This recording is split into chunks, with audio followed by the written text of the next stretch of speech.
വായന തിരഞ്ഞെടുക്കുന്നതിലും വായനയിലൂടെ ലഭിക്കുന്ന വിജ്ഞാനം പങ്കുവയ്ക്കുന്നതിലും മാറ്റം സംഭവിച്ചിട്ടുണ്ടെന്ന് രമേഷ് പിഷാരടി എം.എൽ.എ.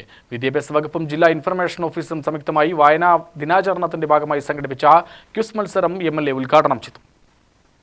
എഴുത്തിലൂടെയും വായനയിലൂടെയും ലോകത്തെ കാണാൻ കഴിയണമെന്നും രമേഷ് പിഷാരടി എം.എൽ.എ. പറഞ്ഞു.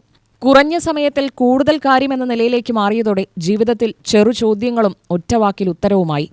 ചോദ്യം ചോദിക്കുന്നവനും ഉത്തരം പറയുന്നവനും അറിവ് ആവശ്യമാണ്. എഴുത്തിന്റെ ഘടനകളിൽ മാറ്റം വന്നെങ്കിലും ആശയങ്ങൾ അതിശയം നിറഞ്ഞതാണ്. ആശയങ്ങളും അറിവും പ്രചരിപ്പിക്കുന്നതോടെ വൈജ്ഞാനിക ഇടങ്ങൾ വർദ്ധിക്കുമെന്നും പിഷാരടി പറഞ്ഞു. അത് വാർത്ത വീടാണോ ഓടുന്ന വീടാണോ ഓലമേഞ്ഞ വീടാണോ ഒന്നും നമ്മൾ എഴുതുന്നില്ല. ഒരു വീട്ടിൽ ഒരു പെൺകുട്ടി താമസിക്കുന്നു എന്ന് നമ്മൾ എഴുതിയാൽ അത് വായിച്ച 100 പേർക്ക് അവനവന് ഇഷ്ടമുള്ള ഭാവനകളിലേക്ക് അവനെ കടത്തിക്കൊണ്ടു പോകാനുള്ള ഒരു സ്വാതന്ത്ര്യം വായനയ്ക്കുണ്ട്. കാഴ്ചയ്ക്കതില്ല. കാഴ്ച ഞാൻ ഉദാഹരണമായിട്ട് ഇത് തന്നെയാണ് ഞാൻ എപ്പോഴും പറയാറ്. ചെമ്മീൻ എന്ന നോവൽ വായിച്ച എല്ലാവരും കറുത്തമ്മയുടെ രൂപം അവനവന് ഇഷ്ടമുള്ളതും സിനിമ കണ്ട എല്ലാവർക്കും അത് ശീലാമ്യമാണ്. ഇതിന് കറുത്തമ്മ എന്ന് പറഞ്ഞാൽ വേറൊരാളെ ആലോചിക്കാൻ പറ്റില്ല.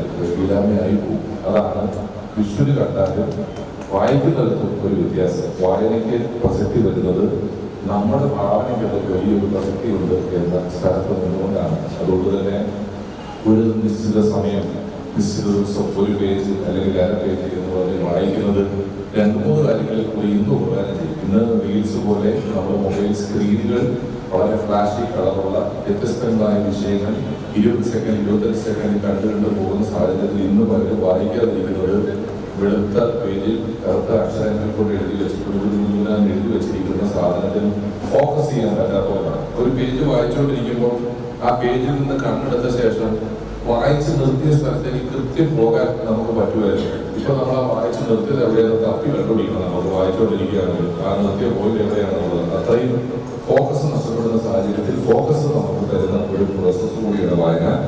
പി.എൻ. Panicker foundation president EV. Komalam അധ്യക്ഷയായി. Information officer TS. Sathikumar, AEO. Ramesh Surendran, PV. Narayanan, Mannar G. Radhakrishnan, Antony Robert എന്നിവർ സംസാരിച്ചു. UTV news, Palakkad.